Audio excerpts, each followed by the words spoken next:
Assalamualaikum dan salam sejahtera murid-murid semua. Kali ini kamu akan bersama dengan Cikgu Yuli Wati binti Sungit dari SK Sultan Ahmad Tajuddin Jitra Kedah. Kali ini cikgu akan mengajar kamu tentang topik jirim dalam sains tahun 5. Standard pembelajaran yang cikgu akan fokuskan pada kali ini adalah 8.1.1 iaitu menyatakan jirim wujud dalam keadaan cecair, pepejal dan gas. 8.1.2 mengelas bahan atau objek berdasarkan keadaan jirim. Manakala 8.1.3 kamu boleh mencirikan sifat pepejal, cecair dan gas. Sebagai pengenalan sebelum kita pergi lebih lanjut dalam topik jirim ini, kamu perlu tahu bahawa terdapat 3 jirim utama dalam sains, iaitu pepejal, cecair dan gas. Tak banyak kan murid-murid? 3 saja. Pepejal, cecair dan gas. Setiap jirim iaitu pepejal, cecair dan gas ini mempunyai sifat-sifat unik yang berbeza antara satu sama lain. Jadi, dalam topik ini kita akan pergi mempelajari tentang sifat-sifat jirim. Ini adalah gambar yang terdapat di dalam buku teks kamu, muka surat 178. Jika kamu lihat di sini, dia bagi situasi di tepi pantai. Okey, maklumat yang diberi di sini adalah maksud jirim itu. Okey, di sini kamu lihat jirim ialah bahan yang mempunyai jisim dan memenuhi ruang. Jadi, semua hidupan, bukan hidupan, semuanya adalah terdiri daripada jirim. Jadi, contoh yang diberi di dalam gambar ini adalah contoh yang pertama yang diberi ialah pasir. Okey, kamu lihat di sini, pasir adalah salah satu bentuk pepejal. Yang kedua, air laut. Air laut adalah contoh jirim dalam keadaan cecair, manakala angin yang bertiup di lautan itu di pantai adalah jirim dalam keadaan gas. Jadi, cikgu ulang lagi di sini bahawa terdapat 3 jirim termasuklah di tepi pantai ke di mana ke 3 jirim iaitu pepejal, cecair dan gas.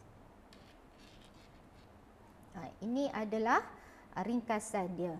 Kamu perlu ingat 3 jirim iaitu pepejal, cecair dan gas.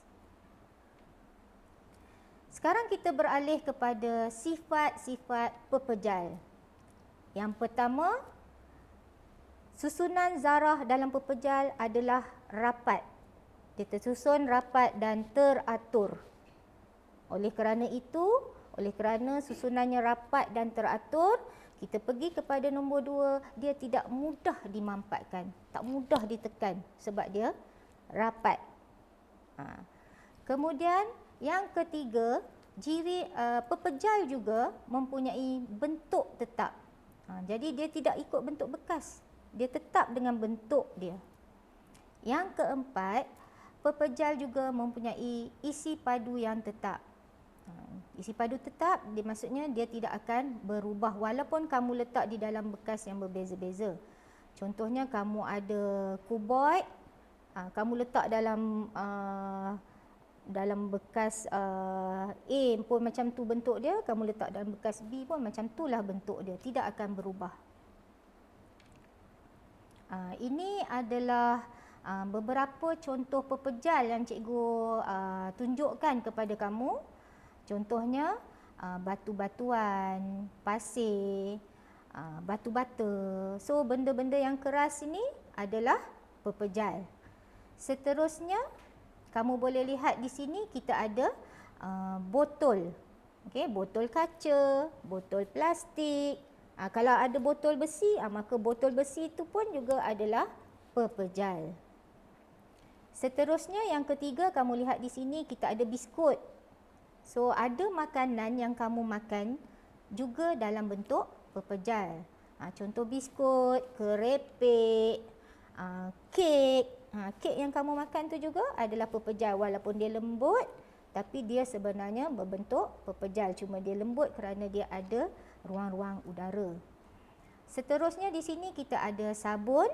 Ada sabun dalam bentuk cecair, tapi yang ni cikgu tunjukkan kepada kamu sabun dalam bentuk pepejal. Contohnya sabun mandi, sabun basuh baju pun ada, kita panggil sabun buku. Okey. Dan juga gambar yang kelima itu menunjukkan peralatan yang biasa kamu nampak di rumah, di dapur. Kuali, periuk, senduk, sudu, semua itu adalah pepejal. Okey, senang saja kan murid-murid nak ingat contoh-contoh pepejal? Okey, seterusnya kita pergi kepada sifat-sifat cecair.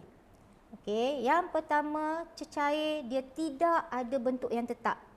Jadi dia akan ikut bentuk bekas dia. Contohnya, cikgu ambil air 500 ml, cikgu tuang dalam bekas botol air berbentuk silinder. Maka air itu akan ikut bentuk silinder bekas itu. Kemudian cikgu ambil air bentuk silinder ni, cikgu tuang pula dalam bekas berbentuk kuboid. Bentuk kuboid itu, jadi dia tetap akan ikut bentuk kuboid itu. Dia tak akan jadi bentuk silinder dah, dia ikut bentuk bekas. Seterusnya, walaupun dia ikut bentuk bekas, tapi isi padu dia tetap. Contoh cikgu kata tadi, cikgu ambil 500 ml air, tuang dalam botol silinder, isi padu dia kalau kita ukur tetap 500 ml. Kita ambil botol silinder, tuang dalam botol kuboid pun, isi padu dia tetap 500 ml. Kecuali kalau kamu minum air tu, berkuranglah isi padu dia. Tapi kalau kamu tak buat apa-apa, memang kamu tukar dalam bekas yang macam mana bentuk dia, bentuk teko ke apa ke, dia tetap juga 500 ml. Yang ketiga, zarah-zarah cecair ini sukar dimampatkan. Dia macam pepejal tadi, pepejal tidak boleh dimampatkan, tapi cecair ini dia sukar dimampatkan kerana partikel dia juga rapat tetapi tidaklah serapat pepejal. Okey, nanti cikgu tunjukkan kepada kamu bagaimana gambaran dia. Dan yang keempat, sifat cecair ini dia boleh mengalir. Pepejal boleh mengalir tak? Tak boleh kan? Jadi kalau cecair dia boleh mengalir. Dia boleh isi setiap ruang yang dia boleh masuk untuk dipenuhkan dengan cecair. Kalau kamu ada teko yang ada bentuk telinga dia tu situ kosong, jadi cecair akan masuk dalam ruang-ruang itu. Okey, di sini cikgu tunjukkan kepada kamu contoh-contoh cecair yang biasa kita guna, yang biasa kita ambil dan yang biasa kamu tengok. Okey, yang pertama di sini cikgu ambil adalah gambar kicap. Biasa makan kan kicap kan? Kamu tuang kicap dalam nasi. Jadi kicap itu adalah cecair. Kemudian air minuman kamu, tak kiralah air oren ke, air mineral ke, semua itu adalah cecair sebab dia boleh mengalir dan juga dia boleh mengikut bentuk bekas. Kita juga ada contoh sos. Sos ini adalah cecair juga, cuma dia agak likat berbanding air minuman. Okey, sos-sos yang likat, cecair yang likat seperti sos cili, sos tomato, kita juga ada sos tiram. Cecair tetapi dia agak likat, agak pekat. Okey. Seterusnya kita ada contoh yang keempat iaitu minyak. Minyak masakan yang kamu guna di rumah. Contoh yang seterusnya adalah makanan yang kamu ambil dalam bentuk cecair seperti sup, gulai ataupun bubur nasi ke yang cair, itu adalah dalam bentuk cecair. Dan yang keenam, cikgu letakkan di sini contoh bahan api.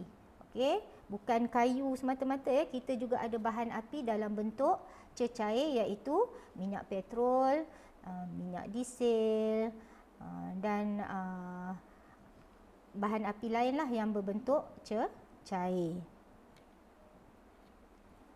Okey, itu tentang cecair. Sekarang kita beralih kepada gas pula. Yang pertama, sifat bagi gas adalah bentuk dia bebas. Dia lebih kurang macam cecair tadi, tetapi yang gas ini dia tidak mempunyai bentuk yang tetap, tapi dia akan mengisi seluruh ruang dalam bekas. Okey. Yang kedua, gas mudah dimampatkan. Tadi kita tengok pepejal dengan cecair, dia sukar dimampatkan, tidak boleh dimampatkan, tetapi gas mudah dimampatkan. Kenapa gas mudah dimampatkan, murid-murid? Kerana partikel gas tu, zarah-zarah gas saling berjauhan. Jadi apabila kita tekan dia, kita mampatkan dia, dia boleh dimampatkan, digabungkan, dirapatkan, ya. Itulah yang kita kata mudah dimampatkan. Contoh kalau kamu pam tayar basikal, kamu tekan dia, ataupun kamu menekan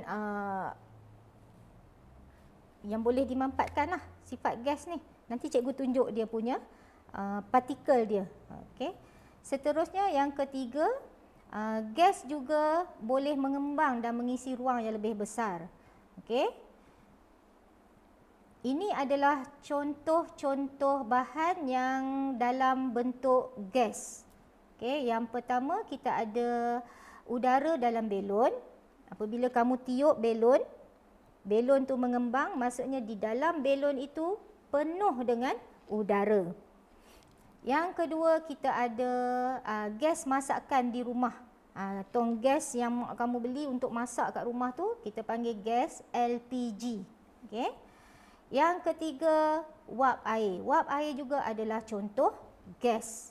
Bila kamu masak air, bila kamu masak nasi, tanak nasi tu kamu akan nampak ada wap air naik itu.